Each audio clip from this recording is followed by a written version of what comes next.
வணக்கம் நண்பர்களே.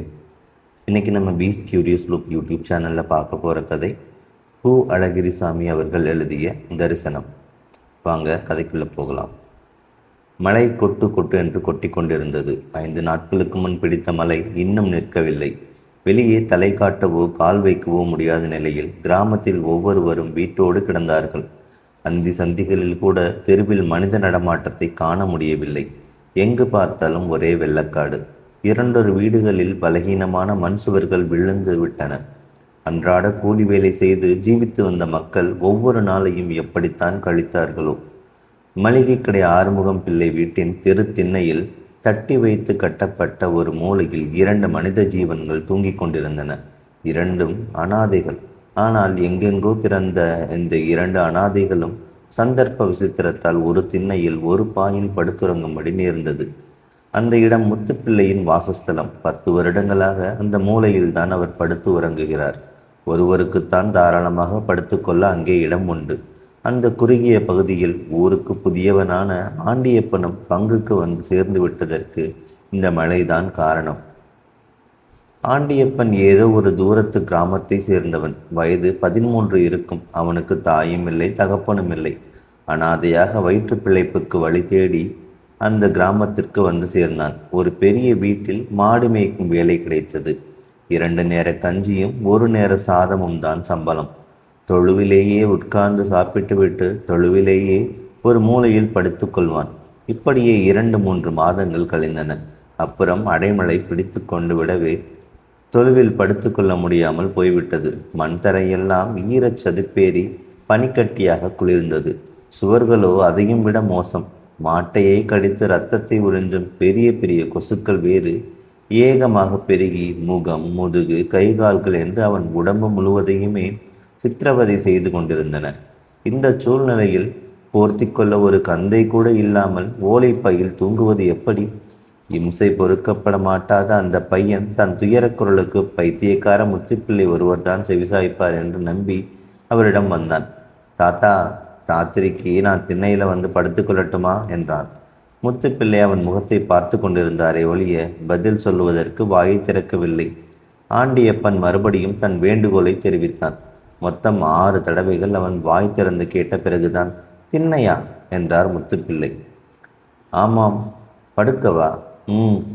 திண்ணையில்தானே, படுத்துக்கோ ஏன் என்று அனுமதி கொடுத்தார் முத்துப்பிள்ளை. அப்புறம் நீ யாரு என்று அவனை மெதுவாக விசாரித்தார். ஆண்டியப்பன் தன் பிறப்பு வளர்ப்பை பற்றியும் தான் வேலை செய்யும் வீட்டு தொழுவில் தூங்க முடியாமல் படும் சங்கடத்தை பற்றியும் விரிவாக எடுத்துச் சொன்னான். அன்றிரவு முத்துப்பிள்ளை ஒரு கோடியிலும் ஆண்டியப்பன் மறு கோடியிலுமாக படுத்து தூங்கினார்கள். இது திண்ணையின் சொந்தக்காரருக்கு தெரிய வந்தது. உடனே அவர் ஆண்டியப்பனை விரட்டாததற்கு காரணம் அவனுடைய முதலாளி அவருக்கு மிகவும் வேண்டியவராகவும் அதைவிட முக்கியமாக அந்த ஊரிலேயே பெரும் புள்ளியாகவும் இருந்ததுதான். பையன் 2வது நாள் படுத்து தூங்கும்போது மழையோடு காற்றும் சேர்ந்து கொண்டது. சுழன்று சுழன்று பேயாட்டம் போட்டு அடித்த முரட்டு காற்றில் சில வீடுகளின் கூரைகள் பறந்து விட்டன. சில மரங்களும் சாய்ந்தன. அப்போது ஆறுமுகம் பிள்ளை வீட்டு திண்ணையிலும் திண்ணையை ஒட்டிய சுவரிலும் மழைத்துளிகளை விசிறி அடித்தது காற்று. தூங்கிக் கொண்டிருந்த ஆண்டியப்பன் சவுக்கடிப்பட்டவனைப் போல் துள்ளி எழுந்தான். அவனால் கண்ணை திறக்கவே முடியவில்லை. என்ன நடக்கிறது என்றே புரியாமல் புத்தி பேதலித்து நின்றான். சுய உணர்வு தட்டுவதற்கு முன்பே ஈரத்துணியுடன் முத்துப்பிள்ளை படுத்திருக்கும் மறைவிடத்திற்கு ஓடினான். போன வேகத்தில் அவன் உடம்பில் இருந்து தெரித்த மலைத்துளிகள் அவரையும் எழுப்பிவிட்டன.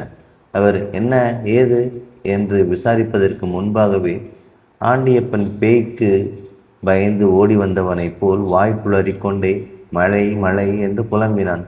சரி சரி என்று சொல்லிவிட்டு சும்மா இருந்தார் முத்துப்பிள்ளை. அவர் குரல் கேட்ட பிறகுதான் அவனுக்கு சுய உணர்வு வந்தது. சிறிது நேரம் நின்று கொண்டே இருந்தான். பிறகு கட்டியிருக்கும் கந்தையை பிழிந்தான். தாத்தா, ஒரு துண்டு இருந்தால் கொடுங்கள், காலையில் அதை துவைத்து கொடுத்து விடுகிறேன் என்று ஆண்டியப்பன் கேட்டான். முத்துப்பிள்ளை என்னது என்றார். ஒரு துண்டு இருக்குமா? துண்டு இல்லை, இந்தா இதை கட்டிக்கோ என்று ஒரு பழைய துணியை கொடுத்தார் கிழவர். ஆண்டியப்பன் அதை வாங்கி கட்டிக்கொண்டு அவருக்கு பக்கத்திலேயே படுத்தான். அவருடைய துப்பட்டியின் ஒரு பகுதியை தூக்கத்திலேயே எப்படியோ இழுத்து தன் உடம்பின் ஒரு பகுதியை மூடிக்கொண்டான். புயல் காற்றின் ஓலம் தொடர்ந்து கேட்டுக்கொண்டே இருந்தது. 10-15 நிமிடங்கள் கழித்து, நீ யாரு என்று முத்துப்பிள்ளை கேட்டதும் அவனுக்கு அந்த நிலையிலும் சிரிப்புதான் வந்தது. ஊர்க்காரர்கள் இவரை பைத்தியக்கார கிழவன் என்று சொல்வதில் தப்பில்லை. நேற்று சாயங்காலம்தான் நம் கதை முழுவதையும் சொன்னோம். அதற்குள் என்று திரும்பவும் யார் என்று கேட்கிறாரே என்று எண்ணி உள்ளுக்குள் சிரித்து கொண்டான். பிள்ளை மறுபடியும் அந்த கேள்வியை கேட்டால் பதில் சொல்லலாம் என்று நினைத்தான். ஆனால் அவரிடமிருந்து அப்புறம் வார்த்தை வரவில்லை. குரட்டை தான் வந்தது. குரட்டை ஒலி கேட்டு ஆண்டியப்பன் வாய்விட்டு சிரித்தான். அப்பாவி பாவம் என்று அவருக்கு இரக்கம் காட்டவும் செய்தான். அனாதைக்கு அனாதை இரக்கம் காட்டுவது, இப்படிப்பட்ட ஒரு நம்ப முடியாத நாடகத்தை நிகழ்த்தின அன்றைய இரவின் மழையும் புயலும். முத்துப்பிள்ளை 10 வருடங்களாகவே பைத்தியக்கார கிழவராக அப்பாவியாக வாழ்ந்து வருகிறார். ஆனால் அவர் 4 பேரை போல் வாழ்ந்த காலமும் உண்டு. அது இந்த தலைமுறையினருக்கு தெரியாது. முந்தைய தலைமுறையினர் அவருக்கு சமமான வயதுடைய சிலர் அறிவார்கள். ஆனால் அவர்கள் அந்த காலத்தை இப்போது மறந்து விட்டார்கள். அதனால் முத்துப்பிள்ளை பிறக்கும் போதே இப்படி 60 வயது கிழவராக அப்பாவி மனிதராக பிறந்த நாள் முதல் மளிகை கடை ஆறுமுகம் பிள்ளையின் வீட்டு திண்ணையிலேயே வசித்து வருவது போல் எல்லாருக்கும் தோன்றியது. 10 வருடங்களுக்கு முன் முத்துப்பிள்ளையின் பூர்வாசிரமம் விட்டக்குறை தொட்டக்குறையுமின்றி முடிவடைந்து விட்டது. மனைவியும் மக்களும் காலமாகிவிட்டார்கள். மூத்த மகனின் மகள் தன் தாயோடு தாயின் பிறந்த வீட்டிற்கு போய் சேர்ந்தாள். கடைக்குட்டி மகன் வறுமையை தாங்க முடியாமல் வீட்டை விட்டு சொல்லாமல் கொள்ளாமல் எங்கோ போனவன்தான். அப்புறம் ஊர் திரும்பவே இல்லை. இவ்வளவும் 50 வயதிற்குள் நடந்து முடிந்து விட்டன. கடைசியில் குடியிருந்த மண் வீட்டை, தம்முடைய ஒரே சொத்தை, மளிகை கடை ஆறுமுகம் பிள்ளையின் ஆதீனத்திற்கு விட்டுவிட்டு அவர் திண்ணையில் வந்து தமக்கு புகலிடம் தேடிக்கொண்டார் முத்துப்பிள்ளை. ஆறுமுகம் பிள்ளை அந்த கிழவருடைய அத்தையின் மகன் வயிற்று பேரன். அவர் கொஞ்சம் நிலம் நீச்சு வைத்து கொண்டிருக்கிறார். ஒரு மளிகை கடையும் நடந்து வருகிறது.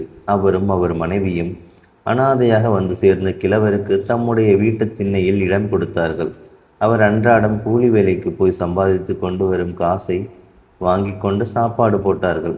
அவரால் அந்த குடும்பத்திற்கு எந்த விதமான நஷ்டமும் இல்லை, கஷ்டமும் இல்லை. ஆனால் கொடுமைப்படுத்துவதற்கு நஷ்டமோ கஷ்டமோ காரணமாக இருந்தாக வேண்டும் என்ற அவசியம் ஏதாவது உண்டா? காசு கொடுத்து சாப்பிடுகிறவர் தான் என்றாலும் வலிய வந்தவர், வேறு கதியில்லாதவர். ஒருவனை கொடுமைப்படுத்துவதற்கு இந்த காரணங்களே போதுமென்று ஆறுமுகம் பிள்ளையும் அவர் மனைவியும் நினைத்து விட்டார்கள்.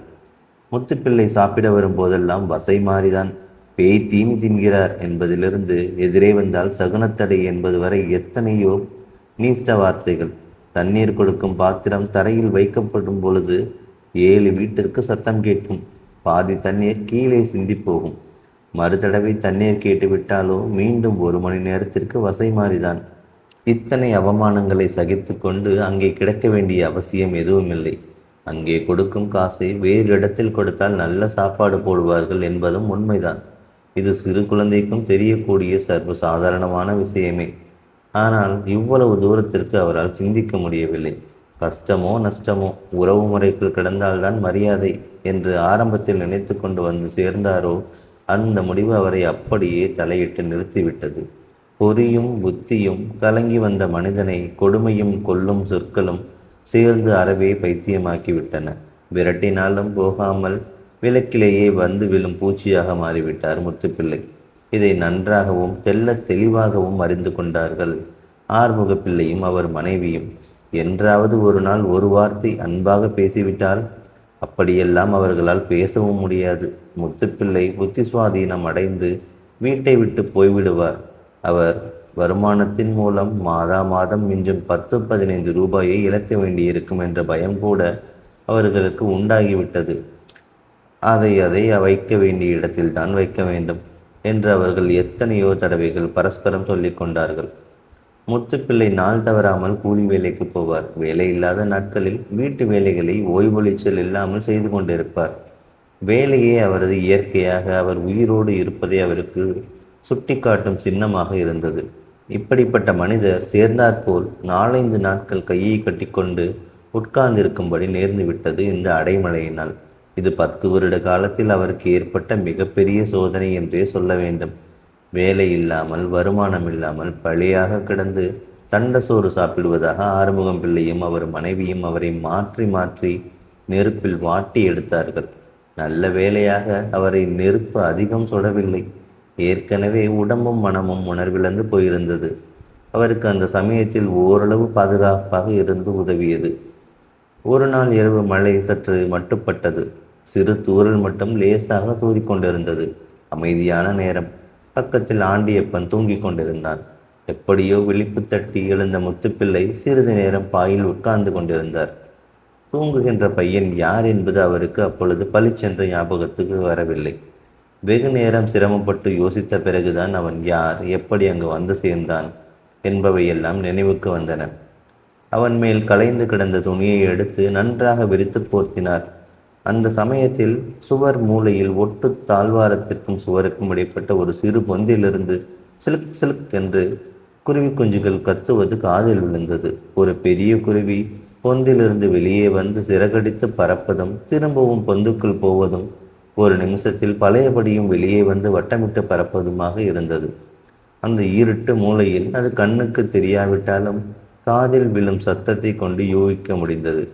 ஒரு சமயம் குருவி முத்துப்பிள்ளைக்கு வலதுகை புறத்தில் வெகு சமீபமாக பறந்து வந்து 5-6 இடங்களில் உட்கார்ந்து விட்டு விருட்டென்று பறந்து மேலே பொந்துக்கு போனது. முத்துப்பிள்ளை அன்னார்ந்து பார்த்துவிட்டு திரும்பவும் கையை கட்டிக்கொண்டு உட்கார்ந்தார். குருவி குஞ்சுகள் தொடர்ந்து கத்திக்கொண்டே இருந்தன. கடைசியாக கிழவர் பாயல் படுத்தார். அப்புறம் அவர் தூங்கவில்லை என்பதுடன் ஒரே ஏடியாக பெருமூச்சு விட்டு விம்மவும் தொடங்கிவிட்டார். உடம்பெல்லாம் கொதித்தது. சூழ்நிலையின் குளிர் உடம்பை தொடவில்லை. துப்பட்டியை தனியே எடுத்து ஆண்டியப்பனுக்கு போர்த்திவிட்டு வெற்றுடம்புடன் கிடந்தார். விடியும் வரையில் மழையும் ஓயவில்லை, குருவி குஞ்சு கத்தலும் நிற்கவில்லை. மறுநாள் இரவு சாப்பாட்டிற்காக வீட்டுக்குள்ளே போன முத்துப்பிள்ளையை, சாப்பாட்டு மணி அடித்து விட்டதா? மணி பிரகாரம் வயிற்றிற்கு போடாவிட்டால் உயிரா போய்விடும். அப்படி போகிற உயிர்தான் போகட்டுமே, இருந்து எந்த ராஜ்யத்தை ஆளப்போகுது என்று சொல்லிக்கொண்டே வரவேற்றாள் ஆறுமுகம் பிள்ளையின் மனைவி. இந்த வரவேற்புரை பழைய பல்லவிதான். இதற்கு பயந்து கொண்டு கொஞ்ச நேரம் கழித்து போனாலோ, உமக்கு காத்திருந்து படைக்க இங்கே என்ன கட்டின பொண்டாட்டியா இருக்கிறா? உம்முடைய முகத்தில் விழித்தாலும் ஆகாதென்று தானே அவள் காலாகாலத்தில் போய் சேர்ந்து விட்டாள் என்ற வரவேற்புரையை கேட்க வேண்டி வரும். அதனால் நேரத்திலேயே போய் சாப்பாட்டிற்கு உட்கார்ந்தார் கிழவர். தட்டில் போடப்பட்ட சாதத்தில் பாதி தரையில் விழுந்தது. அவர் அதை அள்ளி நடுத்தட்டில் போட்டு கொண்டிருக்கும் போதே தட்டை பார்க்காமல் அவருடைய குனிந்த தலையையே வெறுப்போடு பார்த்து கொண்டிருந்த அவள் கொதிக்கிற குழம்பை அவருடைய புறங்கையில் ஊற்றிவிட்டாள். ஐயோ என்று சூடு பொறுக்காமல் கையை இழுத்தார் முத்துப்பிள்ளை. கண்ணென்ன அவிஞ்சா போச்சு, குழம்பு கரண்டி கூடவா கண்ணுக்கு தெரியாமல் போயிடும் என்றாள். அடுத்த நிமிஷம், அப்படி பறக்க பறக்க வெறுஞ்சோற்றை எடுத்து விழுங்க, நாள் புறாவும் பட்டினியாக கிடந்தீர். காலையிலே ஒரு சட்டியும் மத்தியானம் ஒரு சட்டியும் கொண்டு வந்து நான் தானே கொட்டினேன் என்று சொன்னாள். அவள் அந்த பக்கம் போன பிறகு 5-6 கவளத்தை எடுத்து விழுங்கினார் முத்துப்பிள்ளை. பாதி தட்டு காலியானதும் அப்படியே எழுந்து தட்டோடு வெளியே வந்தார். இடது கையால் மடியில் இருந்த ஒரு பழைய காகிதத்தை எடுத்து அதில் மீதி இருந்த சாதத்தை கொட்டினார். தட்டை கழுவி உள்ளே கொண்டு போய் வைத்துவிட்டு வெளியே வந்தார். காகிதத்தில் இருந்த சாதத்தை பொட்டலமாக கட்டி தாம் படுக்கும் இடத்தில் மாடக்குழியில் கொண்டு போய் வைத்துவிட்டு பாயை விரித்து படுத்து கொண்டார். அப்புறம் ஆண்டியப்பனும் மலையோடு மலையாக தலையில் ஒரு துணியை போட்டுக்கொண்டு வந்து சேர்ந்தான். தாத்தா, இந்த அடைமலை எப்பத்தான் நிற்க போகுது? கீழே தெருவில் 4 வீடு இடிஞ்சு விழுந்துடுச்சான் என்று சொல்லிக்கொண்டே அவனும் படுத்தான். ஆறுமுகம் பிள்ளை வீட்டு தெருவாசல் கதவு சாத்தப்பட்டது. மலை இறைச்சலில் குருவி குஞ்சுகள் கத்தியது கேட்கவில்லை. தாய்க்குருவியையும் காணவில்லை. 11 மணிக்கெல்லாம் மலை சற்று நின்றது. வெறித்தது என்றே சொல்ல வேண்டும். நம்ப முடியாத அதிசயம் போல் வானத்தின் ஒரு பகுதி வெளிவாங்கி மங்களாக நிலவொளியும் வீசியது. அப்போது சொல்லி வைத்தது போல் தாய்க்குருவி வெளியே பறந்து வந்தது. குஞ்சுகளின் கூச்சல் தெல்ல தெளிவாக கேட்டது. அவ்வளவு நேரமும் தூங்காமல் படுத்திருந்த முத்துப்பிள்ளை அதிவேகமாக எழுந்து உட்கார்ந்தார். தாய்க்குருவி தெருவுக்கு பறந்து போய் சிறிது நேரத்திற்கு பிறகு வந்து சேர்ந்தது. திண்ணையின் பல பகுதிகளிலும் சுவரில் 2 இடங்களிலும் பூச்சி புழுக்களை கொத்துவது போல் எதையோ கொத்தியது. அப்புறம் குஞ்சுகளிடம் சென்றது. தாயை கண்டதும் குஞ்சுகளின் கூச்சல் பெரிதாயிற்று. முத்துப்பிள்ளை மாடக்குழியிலிருந்து பொட்டலத்தை எடுத்து திண்ணையின் மறுபோடியில் தாய்க்குருவி பயமில்லாமல் வந்து போகக்கூடிய தூரத்தில் கொண்டு போய் நன்றாக பிரித்து வைத்துவிட்டு பாயில் வந்து உட்கார்ந்தார். தாய்க்குருவி அம்பை போல் சாதத்தை நோக்கி பாய்ந்து வந்தது. வாய் நிறைய சோற்றுப்பருக்கைகளை கவ்விக்கொண்டு பொந்துக்கு பறந்தது. குஞ்சுகளின் கும்மாளமும் படபடப்பும் கூச்சலில் பிரதிபலித்தன. நிமிஷத்திற்கு ஒரு தடவை பொந்துக்கும் பொட்டலத்திற்குமாக குருவி பறந்து கொண்டிருந்தது. முத்துப்பிள்ளை உட்கார்ந்த நிலையிலேயே 2 கைகளையும் தலைக்கு மேல் உயர்த்தி குவித்தார். கண்களை மூடிக்கொண்டு அம்மா, முருகா என்று சத்தம் போட்டு சொன்னார். அரை தூக்கத்துடன் கிடந்த ஆண்டியப்பன் உடனே விழித்து விட்டான். கும்பிட்ட கையோடு கிழவர் உட்கார்ந்திருப்பதை அவன் மங்கலான வெளிச்சத்தில் பார்த்தான். அவனுக்கு ஒன்றுமே புரியவில்லை. என்ன தாத்தா என்று மெதுவாக விசாரித்தான். முருகா, முருகா என்று வாய்க்குள்ளேயே ஜபித்து கொண்டு அழுதார் முத்துப்பிள்ளை. அவருடைய தோலை பிடித்து குலுக்கி, தாத்தா ஏன் அழுகிறீங்க, என்ன சங்கதி என்று அவன் கேட்கவே, பாவம் 10 நாட்களாய் மழை, அதுதான் என்ன செய்யும் என்று பதிலளித்தார் கிழவர். எதுதான் என்ன செய்யும், என்ன சொல்றீங்க தாத்தா? எல்லாம் பொடி பொடி குஞ்சு, அந்த தாய்க்குருவியை பாரு ஆண்டியப்பா என்றார் முத்துப்பிள்ளை. பையன் திரும்பி பார்த்தான். குருவி பறப்பது, குஞ்சுகள் கத்துவது, காகிதத்தில் சாதம் கிடப்பது. அவனுக்கு விஷயம் புரிந்து விட்டது. கிழவர்தான் பொட்டலம் கட்டி சாதத்தை கொண்டு வந்து வைத்திருக்கிறார் என்பதையும் புரிந்து கொண்டான். ஆனால் அவர் எதற்காக கும்பிட வேண்டும், ஏன் அழுகிறார், அது மட்டும் அவனுக்கு புரியவில்லை. எவ்வளவோ காலத்திற்கு முன் இதே போன்று மழை பெய்து கொண்டிருந்த ஓர் இரவில்தான் திருக்கோவிலூரின் சிறுமனையொன்றில் குறுகலான இடைக்கலையில் என்று பாட்டுக்குரிய பழையவர் 3 முதலாழ்வார்கள் அந்தாதி ரூபத்தில் மெய்விளக்கேற்றி திருவிக்கிரமமூர்த்தியை தரிசித்தார்களாம். ஆனால் இங்கே இப்போது அந்தாதி விளக்கில்லை. பழைய காகிதத்தில் சிறிது சாதம்தான் கிடந்தது. இந்த விளக்கின் முன் அன்பும் சத்தியமும் நம்பிக்கையும் தெய்வ சாந்தியமும் குஞ்சுக்கு எரியூட்டும் குருவியாக கண்காண செயல்பட்டு கொண்டிருந்தன. இத்தனை குணங்களும் இத்தனை இயல்புகளும் இன்னும் உலகத்தில் இருக்கின்றனவா? முத்துப்பிள்ளையால் இந்த தரிசனத்தை தாங்கவே முடியவில்லை. கண்ணீர் விட்டு அழுதார். கைகளை குவித்து கும்பிட்டார்.